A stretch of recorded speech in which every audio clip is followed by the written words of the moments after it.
नमस्कार दोस्तों। यह वीडियो मैथ वन के लेक्चर और एक्टिविटी 3.5, 3.6 और 3.7 के बारे में है। 3.6 में कोई एक्टिविटी नहीं है और ये तीनों वीडियो बहुत ही नॉर्मल हैं। जो अभी तक आपने कैलकुलेशन किया है 3.6 जो है वो समरी वीडियो अभी तक जो आपने पढ़ा है उसमें सर ने उसकी समरी कवर की है।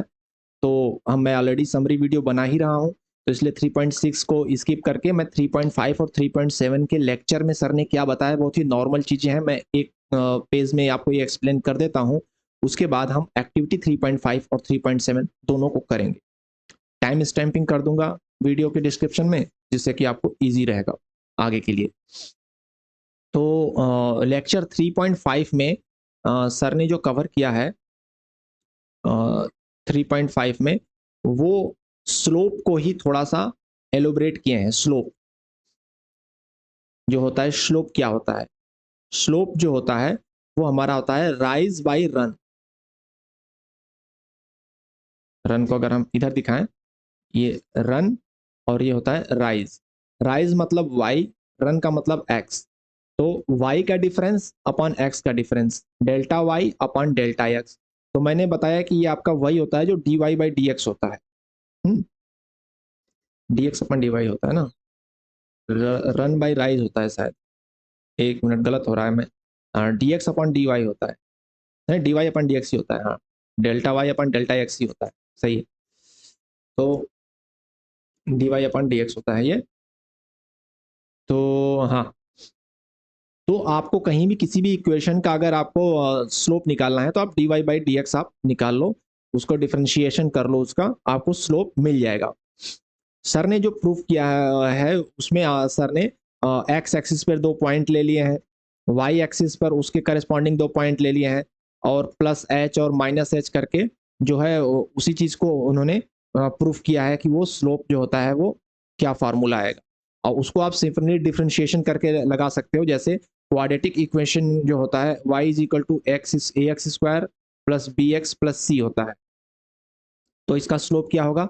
इसका स्लोप हो जाएगा d Y upon D x अगर करते हैं तो 2ax प्लस बी, ये हो गया इसका स्लोप। अच्छा, अब हम अगर स्ट्रेट लाइन की बात करें तो स्ट्रेट लाइन का फॉर्मूला क्या था? y is equal to M X plus C. तो इसको अगर हम D Y by D X करें तो क्या होगा? इसका जो होगा m, इसका स्लोप हो जाएगा m। ये m इसलिए स्लोप होता है। और स्लोप होता क्या है दोस्तों? स्लोप होता है tan थीटा। किसी भी पॉइंट पर अगर हम स्लोप निकालने का, स्ट्रेट लाइन की बात करें तो इस पॉइंट पर हमें स्लोप निकालना है, तो इस पॉइंट पे जो एंगल बन रहा है थीटा का, वो उसकी टेंजेंट वैल्यू होती है tan थीटा। tan थीटा होता क्या है? tan थीटा वही होता है राइज बाय रन, यानी कि ये लंब बटे के आधार, हिंदी में और इंग्लिश में आप इसको समझ लेना क्या होता है। तो यही होता है tan theta. tan theta, m को tan थीटा भी बोलते हैं और स्लोप भी बोलते हैं, और ऐसे भी निकालते हैं। पैराबोला के केस में क्या स्लोप होता है दोस्तों? पैराबोला जो होता है वो ऐसे होता है क्वाड्रेटिक इक्वेशन का। तो स्लोप किसी भी पॉइंट पर वो हो गया कि इस पॉइंट को अगर आप टच करते हुए एक लाइन ड्रॉ करें, इसके पैरेलल एक लाइन ड्रॉ करें, तो ये जो लाइन है उसका जो एंगल होगा थीटा, उसी की टेंजेंट वैल्यू होती है tan थीटा। अगर इस पॉइंट पर आप लाइन ड्रा करें तो यहाँ पे जो एंगल बनेगी थीटा की, वो उसके tan थीटा वैल्यू होगी, स्लोप बोलेंगे। इसलिए जब वर्टेक्स पे होता है तो वर्टेक्स पे जो है एंगल जीरो हो जाता है, तो इसलिए जो वर्टेक्स पे जो स्लोप होता है वो जीरो हो जाता है। तो पैराबोला के किसी भी पॉइंट को अगर आप उसको टच करते हुए एक लाइन ड्रॉ करें तो वो जो एंगल बनाता है उसी की टेंजेंट वैल्यू को उसका स्लोप बोलते हैं। क्लियर? तो आई होप स्लोप क्लियर हो गया है।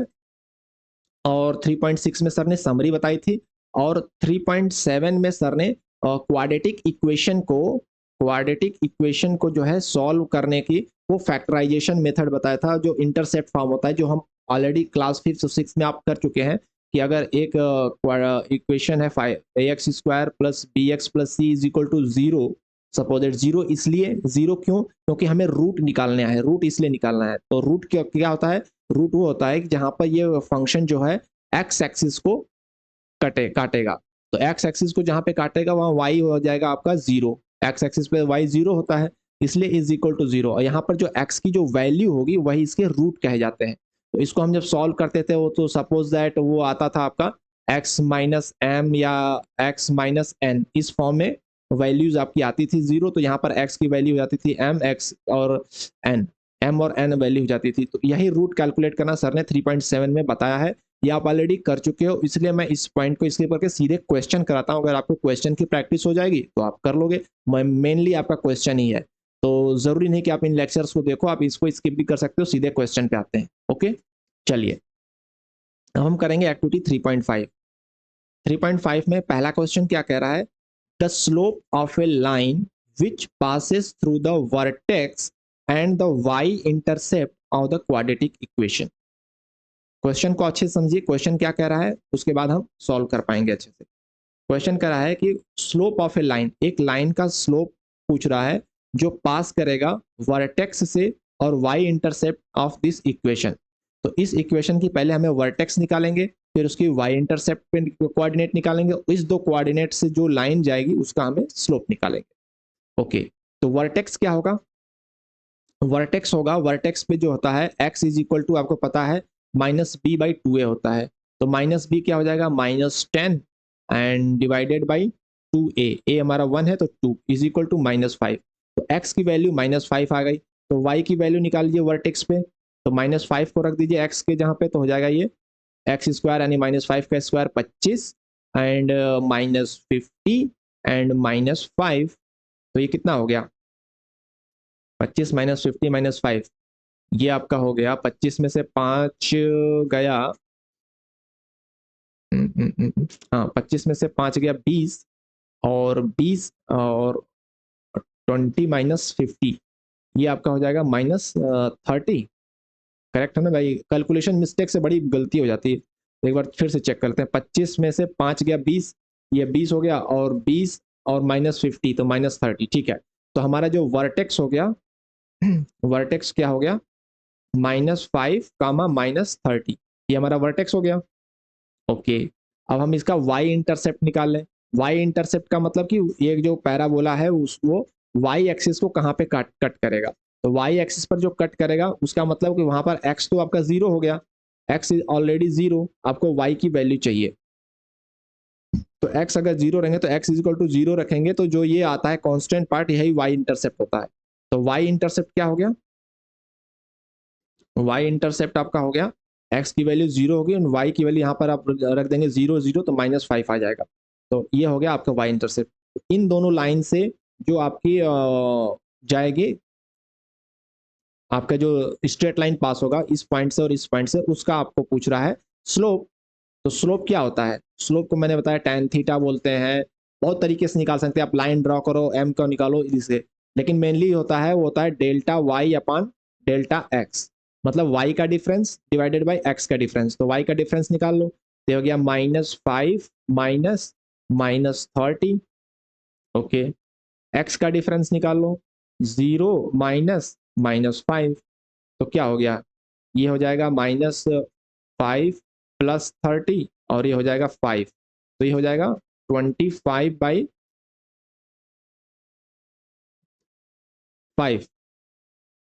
25/5 और ये हो जाएगा 5, तो स्लोप कितना आ गया 5, आंसर इसका है 5।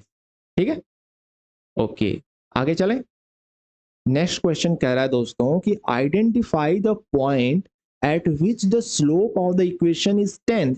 ओके, स्लोप 10 पूछ रहा है, तो स्लोप क्या होगा इसका, स्लोप होगा आपका, इसका डिफरेंशिएशन कर दो dy/dx, और वो हो जाएगा 2x + 2, और स्लोप कह रहा है कि 10 हो, तो 2x + 2 is equal to 10, so 2x is equal to 8, so x is equal to 4, x की वैल्यू तो आ गई 4, अब y की वैल्यू के लिए आपको इसमें इक्वेशन में x की वैल्यू पुट कर दीजिए, तो x स्क्वायर है यानी कि 16 प्लस 2 इंटू 4 यानी कि 8 माइनस 5, कितना आ गया y बराबर 8 में से 5 गया 3, 16 और 3 हो गया 19, तो y हो गई 19, तो आ गया 4, 19। ओके, नेक्स्ट क्वेश्चन पे चले दोस्तों।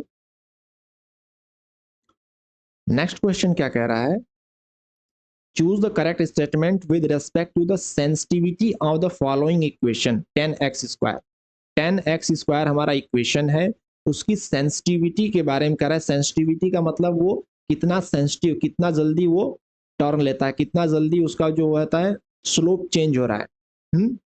उसका जो राइज बाई रन है कितना जल्दी वो चेंज हो रहा है, तो उसका मतलब हमें स्लोप पूछ रहा है। उसका स्लोप जिसका ज्यादा होगा उसकी सेंसिटिविटी ज्यादा होगी, स्लोप जिसका कम होगा उसकी सेंसिटिविटी कम होगी। तो 10x² का स्लोप क्या होगा, तो स्लोप इसका हो जाएगा डिवाइड बाई dx हो जाएगा 20x। तो 20x आ गया, मतलब x की जो पॉइंट होगी, x जो हम पॉइंट लगेंगे उसमें 20 का मल्टीप्लाई होगा, तो वही इसका स्लोप आएगा जिस भी पॉइंट की बात किया जाए। तो कह रहा है कि the equation 10x² is the most sensitive. 10x² का जो स्लोप आ गया 20x आ गया, तो ये 20x आ गया, तो मतलब जो जहां भी पॉइंट लेंगे उसका 20 टाइम मल्टीप्लाई हो जाएगा, तो ये मोस्ट सेंसिटिव है ही। ओके अच्छा, ये है 0.01x², इस ये लिस्ट सेंसिटिव 0.01x² का अगर हम करेंगे डिवाइड बाई dx तो क्या होगा 0.01 इंटू 2 x, तो ये हो जाएगा 0.02x, 0.02x हो जाएगा, यानी कि इसमें 0.02 का मल्टीप्लीकेशन हो कोई भी पॉइंट पर लेंगे तो ये लीस्ट सेंसिटिव हो जाएगा। The equation x² is the most sensitive, x² का क्या होगा 2x, तो 2x की तुलना में 20x ज्यादा सेंसिटिव है, तो इसलिए 20x का ऑप्शन है, तो हम 20x को मोस्ट सेंसिटिव बोलेंगे न कि 2x को। वहीं पर 5x² is the least sensitive, 5x² से भी छोटा है 0.01x², तो ये होगा लीस्ट सेंसिटिव। ओके और आप स्लोप के तरीके से मैंने समझाया, आप ऐसे भी समझ सकते हो कि x² जो आपका क्वाड्रेटिक फंक्शन उसका जो कोफिशिएंट है वो जितना ज्यादा होगा वो ज्यादा सेंसिटिव होगा, जो कोफिशिएंट कम होगा वो कम सेंसिटिव होगा। ओके क्योंकि ये होता है क्वाड्रेटिक टर्म, क्वाड्रेटिक इक्वेशन के टर्म में ये इक्वेशन में ये क्वाड्रेटिक टर्म होता है, तो ये क्वाड्रेटिक टर्म ही उसके कर्व को डिफाइन करता है, तो ये जितना ज्यादा होगा वो सेंसिटिव ज्यादा होगा, कम होगा कम सेंसिटिव होगा। ओके नेक्स्ट क्वेश्चन पे चले। नेक्स्ट क्वेश्चन पे चलते हैं। नेक्स्ट क्वेश्चन क्या कह रहा है, ओह बहुत बढ़िया क्वेश्चन है। देखो दोस्तों इसमें जो है बढ़िया क्वेश्चन है, इसमें एक ऑप्शन जो ये सेकंड वाला option the distance between the two player is 90 feet, ये ऑप्शन अभी करंट वाले क्वेश्चन में से हटा दिया, इसे यहाँ पर नन ऑफ द एबव कर दिया है, बाकी ये दोनों ऑप्शन उसमें हैं ओके करेक्ट है, और एक none of the above option correct है, क्योंकि ये वाला पॉइंट को सॉल्व करना थोड़ा सा ट्रिकी है और काफी लोग इसमें उलझ जा रहे थे या ये ऑप्शन किसी को समझ में नहीं आ रहा था, लेकिन मैं आपको ये ऑप्शन भी एक्सप्लेन करूंगा, हो सकता है क्वेश्चन में आ जाए, आपको पेपर में आ जाए, तो आपको पता होना चाहिए कैसे इसको आंसर करना है, तो मैं इस वाले पॉइंट को भी इंक्लूड कर लिया हूं ताकि मैं आपको इसका भी एक्सप्लेनेशन बता पाऊं कैसे होगा। बहुत ही अच्छा क्वेश्चन है, आइए देखते हैं। कह रहा a football player kicks a football from the ground, एक फुटबॉल प्लेयर ने ग्राउंड से फुटबॉल को किक किया, the path of the football can be modelled by the function, ये है hx इज इक्वल टू इतना है, where x is the horizontal distance, x जो है वो हॉरिजेंटल डिस्टेंस है और hx जो है height of the football above the ground है। ओके एक थोड़ा सा ग्राफ बना लेते हैं, ये हो गया हमारा x और ये हो गया हमारा हाइट, इसी ये हमारा y का फंक्शन करे काम करेगा h का, और ये x के लिए है, height of the football above the ground when both are measured in feet, okay feet में मेजर्ड है, another player jumps and takes header when the slope of the function is -0.64, तो कह रहा है कि another player, एक player यहाँ पे है कोई जो जब ये जो ये पैराबोला बनाएगा, फुटबॉल को हिट किया गया तो वो एक पैराबोला बनेगा, तो पैराबोला का जो स्लोप है, सपोज दैट एक पैराबोला है, तो उसका स्लोप जो 0.64 पे है, 0.64 पे है, माइनस 0.64 है, वहां पर ये प्लेयर जंप करके इसको हिट करता है सर से। ओके तो choose the correct set of option. Okay तो ये हम देख रहे हैं कि इसका x² जो है निगेटिव में है, तो निगेटिव वाले का क्या होता है पैराबोला, दो तरह का पैराबोला होता है ना, एक तो होता है ऊपर की तरफ, एक होता है नीचे की तरफ, अगर पॉजिटिव होता है तो ऊपर की तरफ होता है, निगेटिव का मतलब डाउनवर्ड्स होता है, तो पैराबोला हमारा डाउनवर्ड्स बनेगा। ठीक है ओके और इसके चाहे पहला ऑप्शन है the maximum height reached by the player had to take the header is 7.2 feet, तो मैक्सिमम हाइट हमें पता करना है। ओके तो मैक्सिमम हाइट पता करना है हमें, क्या होगा।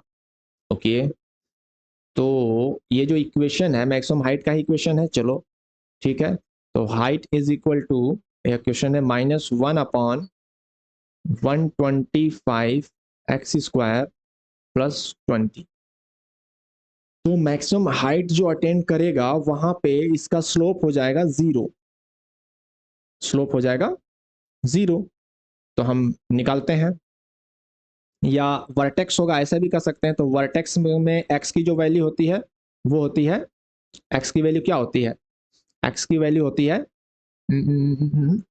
एक्स की वैल्यू होती है -b/2a, -b/2a होती है, ठीक है। तो -b/2a अगर हम निकालेंगे तो देखो यहाँ पर b वाला टर्म है ही नहीं, ए एक्स का ए अल्फा है लेकिन बेवो जो है जो वो है ही नहीं, यानी b की वैल्यू 0 है। तो 0/2a हम जब करेंगे तो 0 हो जाएगा, यानी x की वैल्यू 0 है जब ये मैक्सिमम हाइट अटेंड करेगा। तो y की क्या वैल्यू होगी, ओके, तो y की वैल्यू क्या होगी, यहाँ पर 0 रख दो x की जहाँ पे। तो हाइट हमारा हो गया 20, यानी कि जो ये मैक्सिमम हाइट अटेंड करेगा, जो इसका वर्टेक्स होगा वो होगा 0, 20, यानी ये होगा वाई एक्सिस पे। तो वाई एक्सिस पे यहाँ पे 20 पे ये मैक्सिमम हाइट अटेंड करेगा। ओके, चलो ये तो हमने समझ लिया कि maximum height reached by the player. अच्छा अच्छा, ये ऑप्शन हमने कहीं गलत कर दिया, दूसरा वाला कर दिया। The maximum height achieved by the ball is 20 feet, ये वाला ऑप्शन हमने कर दिया, ठीक है कोई नहीं। तो बॉल जो होगा वो 20 फीट पे यहाँ पे हिट करेगा, तो यहाँ पर इसका वर्टेक्स होगा। तो वर्टेक्स होगा तो पैराबोला का हमारा वाई एक्सिस पे बन रहा है, इसका मतलब कि जितना पार्ट पैराबोला का इधर की तरफ है उतना ही पार्ट पैराबोला का इधर साइड है, निगेटिव साइड में हमारा वाई एक्सिस पे हिट कर रहा है, ठीक है। ओके, पहला ऑप्शन था the maximum height reached by the player had to take the header 7.2 feet. तो प्लेयर जो यहाँ पर हिट कर रहा है, यहाँ पर इसकी हाइट निकालनी है। हाइट कहने का मतलब यहाँ पर इसकी वाई की वैल्यू निकालनी है।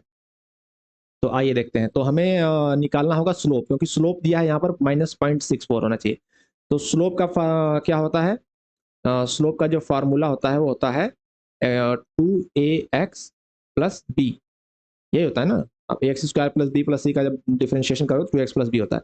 तो यहाँ पर वैल्यू रख देते हैं स्लोप की। स्लोप हमारा दिया है -0.64, और हो गया 2, ए की वैल्यू है -1/125, ए की वैल्यू हो गई, और x इंटू एक्स हो गया, प्लस बी, बी हमारा 0 है, ठीक है। तो ये हो गया, तो x बराबर क्या हो गया, निगेटिव निगेटिव कैंसिल हो जाएगा, x की वैल्यू जो होगी होगी 0.6, 1 मिनट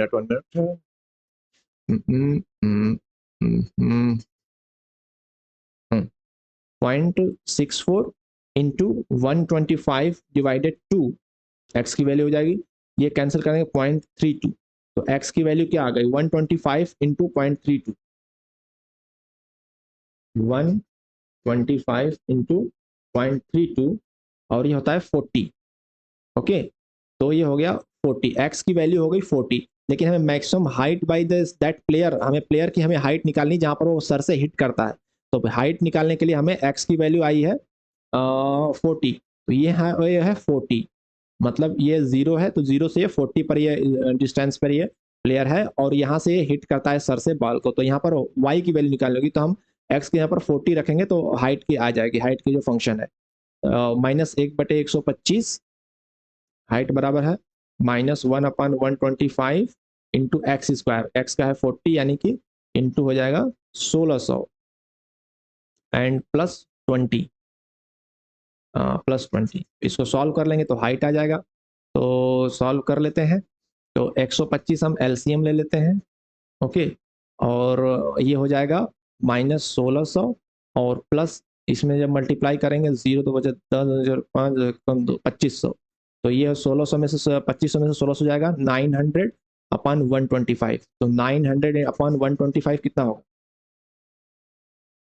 900/125, ये होगा 7.2, यानी कि यहाँ पे जो हाइट है दोस्तों वो है 7.2, लिख भी तो दें, ये होगा इज इक्वल टू 7.2। तो जहां पर वो प्लेयर हिट करता है ये हाइट है 7.2। तो ये ऑप्शन सही है, 7.2 फीट। ठीक है, और दूसरा ये लास्ट वाला आपने प्रूफ कर ही दिया, 20 फीट होगी यहाँ पे जो वर्टेक्स पे हाइट। ओके, अभी ये जो ऑप्शन जो पुराने में से हटा दिया इसको करते हैं। कह रहा है the distance between the two player is 90 feet. इसमें लोग कंफ्यूज हो रहे थे। तो देखिए, distance between two player, player ने यहाँ से हिट किया है बॉल को, ये जंप किया यहाँ पे और जाकर के बॉल यहाँ तक, और दूसरा प्लेयर यहाँ पे था। तो दूसरा प्लेयर यहाँ 0 से लेके 40, ये डिस्टेंस हमें पता है और ये डिस्टेंस हमें नहीं पता है, तो ये डिस्टेंस हमें निकालना होगा। ये डिस्टेंस प्लस ये डिस्टेंस मिला के दोनों प्लेयर के बीच का डिस्टेंस होगा। ठीक है, तो ये डिस्टेंस कैसे निकलेगा? अब ये जो पैराबोला बन रहा है, ये जाकर के यहाँ पर ग्राउंड पे गिरता, अगर ये हिट नहीं करता तो ग्राउंड पे गिरता, इसका हम रूट निकालेंगे। यहाँ पर जो एक्स एक्सिस को ब्रेक कर रहा है, यहाँ पर इसका फर्स्ट रूट होगा और यहाँ पर इसका सेकंड रूट होगा। तो हमें रूट अगर मिल जाता है तो फिर हम पता चल जाएगा कि ये डिस्टेंस कितना है, और इस डिस्टेंस को जो नेगेटिव साइड डिस्टेंस होगा उसमें हम ऐड कर देंगे तो हमें टोटल डिस्टेंस मिल जाएगा। तो इसका रूट निकालने के लिए हमें इस इक्वेशन को सॉल्व करना होगा, और जहां पर y की जो हमारे वैल्यू, फंक्शन की वैल्यू 0 होगी, क्योंकि यहाँ पर एक्स एक्सिस को ब्रेक करेगा, यहाँ पर y 0 होगा, तो हम इज इक्वल टू 0 रख के इस इक्वेशन को सॉल्व करेंगे। चलो एक पेज और ऐड करते हैं, इसमें एक पेज और ऐड कर दो। तो इसमें हम सॉल्व करेंगे, हाइट 0 करेंगे और ये आएगा -1/125 एक्स स्क्वायर प्लस 20। इसको हमें सॉल्व करना होगा। तो 125 से मल्टीप्लाई कर दो तो 0 is equal to -x square plus, और ये आ गया था हमारा कितना, 125 से करेंगे 2500, यानी कि x square is equal to हो जाएगा 2500। So x is equal to होगा ±50, यानी एक्स का निगेटिव साइड 50 और पॉजिटिव साइड 50, दो रूट होंगे, समझ गए? तो ये वाली डिस्टेंस होगी 50, यहाँ -50, और ये जो अगर हिट करता तो ये +50, ये दो इसके रूट होते, तो ये हो गया -50, यानी कि ये डिस्टेंस हो गई 50 और ये डिस्टेंस हो गई 40। तो दोनों प्लेयर के बीच का जो डिस्टेंस हो गया वो हो गया 90। ओके, होप ये पॉइंट आपको क्लियर हो गया होगा। इस तरह के क्वेश्चन अगर एग्जाम में आएंगे तो आप सॉल्व कर लेंगे। नेक्स्ट हम करेंगे, अब हम नेक्स्ट एक्टिविटी करेंगे, एक्टिविटी 3.7। देखो, choose the correct standard form of a quadratic equation with root 7.2 and -10.3।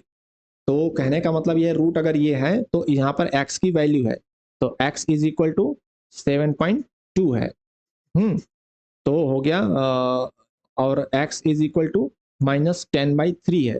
तो इसको जब हम इक्वेशन फॉर्म में लिखेंगे उसको बोलते हैं, एक फॉर्म होता है इंटरसेप्ट फॉर्म। हाँ, इंटरसेप्ट फॉर्म में अगर इसके इक्वेशन बनाए कि जहाँ पर ये x को ब्रेक करेगा और वहाँ पर फंक्शन की वैल्यू 0 होगी, तो होता है वो x -7/2 और x -10/3 हो जाएगा +10/3 और इज इक्वल टू 0। ये दो पॉइंट आएंगे, यहाँ से x की वैल्यू इस तरीके से आप जब ये हम रिवर्स कर रहे हैं, जब आप रूट के लिए सॉल्व करते हो तो आता है x माइनस समथिंग, यहाँ से आप x की वैल्यू निकालते हो रूट के लिए, तो ये इंटरसेप्ट फॉर्म में हम लिख देंगे x माइनस समथिंग जो हमारा रूट है और x माइनस दूसरा रूट इज इक्वल टू 0। तो इसको आप सॉल्व कर लो, तो ये हो जाएगा 2x -7/2 और ये हो जाएगा 3x + 10/3 इक्वल टू 0। तो अब अगर हम दोनों का मल्टीप्लाई कर दें तो ये हो जाता है 2x × 3x हो जाएगा 6x स्क्वायर और 2x × 10 हो जाएगा +20x and -21x and -70 divided by 6 is equal to 0। 6 का उधर चला जाएगा 0 हो जाएगा और ये बन जाएगा हमारा 6x square -x -70। 6x square -x -70 is equal to 0। 6x square -x -70 is equal to 0, ये ऑप्शन सही होगा। ठीक है, चलें नेक्स्ट क्वेश्चन कह रहा है choose the correct option about A with the help of figure. Okay, देखो ए के लिए हमें ऑप्शन दिया हुआ और पूछा कि ए की वैल्यू क्या हो सकती है। तो हम जानते हैं कि दो तरह के पैराबोला होते हैं, एक अपसाइड होता है, एक डाउन साइड होता है।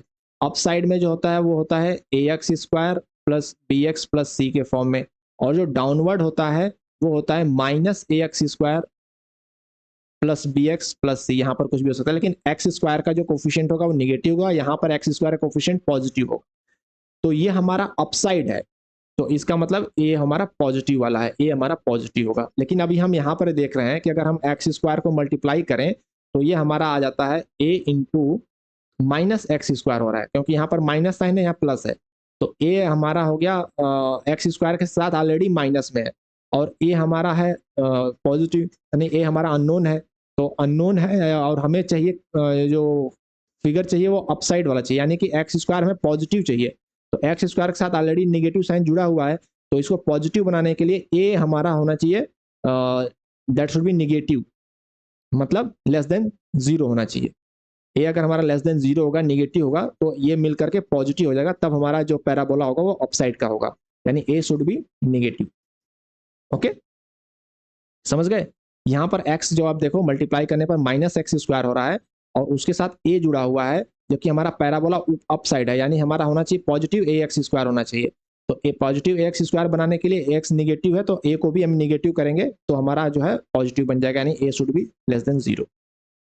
ठीक है दोस्तों, अगले क्वेश्चन पे चलें। क्वेश्चन नंबर 3 करा है, choose the set of correct options. Okay, correct option choose करना है। ये हमारा पी एक्स और क्यू एक्स दो इक्वेशन दी है, दोनों के रूट निकालने हैं। चलो कर लेते हैं। तो है x square minus 7x plus 10 is equal to 0। Root निकालने के लिए आप पहले कर चुके हैं, वही हम करेंगे। यहाँ पर देखिए, ये आपने इसके कोफिशिएंट से और इसके जो कांस्टेंट पार्ट है मल्टीप्लाई करिए, 1 है 10 है, तो 10 हो गया। अब 10 के आगे जो साइन लगा है, यानी प्लस का साइन लगा है, तो हमें 10 को ऐसे ब्रेक करना हो कि प्लस करने पर हमें 7 मिले। तो 5 एंड 2 हो गया, तो 5 एंड 2 हम कर देंगे, यानी x square minus 5x minus 2x plus 10 is equal to 0। और इसको जब आप कॉमन लेके बनाएंगे तो हो जाएगा x minus 5 and x minus 2 is equal to 0। और यहाँ से x की जो वैल्यू आएगी 5 एंड 2 आ जाएगी। तो px के लिए जो हो गया 5 एंड 2 हो गया। qx के लिए निकाल लो, qx है x square plus 7x plus 10, x square plus 7x plus 10 is equal to 0। अब यहाँ पर आपको 10 को ऐसे ब्रेक करो कि जोड़ने पर 7 एंड 5 एंड 2, ये हो जाएगा x square plus 5x plus 2x plus 10 is equal to 0। और ये हो जाएगा x plus 5 and x plus 2 is equal to 0। और x बराबर आ जाएगा माइनस 5 एंड माइनस 2। ओके, तो qx हो गया minus 5 and minus 2। Next question पे चलें दोस्तों। ये क्वेश्चन कह रहा है identify the incorrect option. Incorrect option बनाया, मतलब करेक्ट नहीं, of the quadratic function. Root के बारे में है, तो हम इसका रूट निकाल लेते हैं पहले। तो यहाँ पर x square minus 15x plus 54 है, तो 54 हो गया इसका मल्टीप्लिकेशन। तो 54 को हमें ऐसा ब्रेक करना है जो एडिशन उसका 15, यानी कि 9 छक्का 54 एंड 9 6 15। तो हो जाएगा x square minus 9x minus 6x plus 54 is equal to 0। इसको आप जब ब्रेक कर दोगे तो ये आपका x minus 9 and x minus 6 is equal to 0। तो x बराबर 9 एंड 6 आ गया। तो 9 एंड 6 इसके रूट हैं, तो x 9 इज ए रूट सही है, 6 इज ए रूट सही है। तो हमें गलत ऑप्शन को चूज करना है, यानी ये दोनों गलत है। Both the roots are equal, ये हमारा सेलेक्ट होगा, और ये हमारा देयर आर नो रूट्स, ये हमारा सेलेक्ट होगा, क्योंकि गलत ऑप्शन को चूज करना है। ऐसा भी घुमा कर क्वेश्चन पूछता है, आप एग्जाम में ध्यान देना, गलत पूछ रहा है सही पूछ रहा है। आपने 9 और 6 निकाला और 9 और 6 देके टिक कर दिया, और क्वेश्चन गलत हो जाएगा, आपका नंबर कट जाएगा। जबकि इनकरेक्ट ऑप्शन पूछा है तो आपको देखना है गलत वाला ऑप्शन टिक करना है। ठीक है, तो आगे चलें। तो ये आई गेस लास्ट क्वेश्चन था दोस्तों, और मैं यहाँ पे आपको थैंक यू कहूँगा। आपको वीडियो अच्छा लगे तो यार लाइक जरूर कर देना, और अपने विचार कमेंट में रखना। नेक्स्ट वीडियो में जल्दी मुलाकात होगी। ओके, जय हिंद, जय भारत।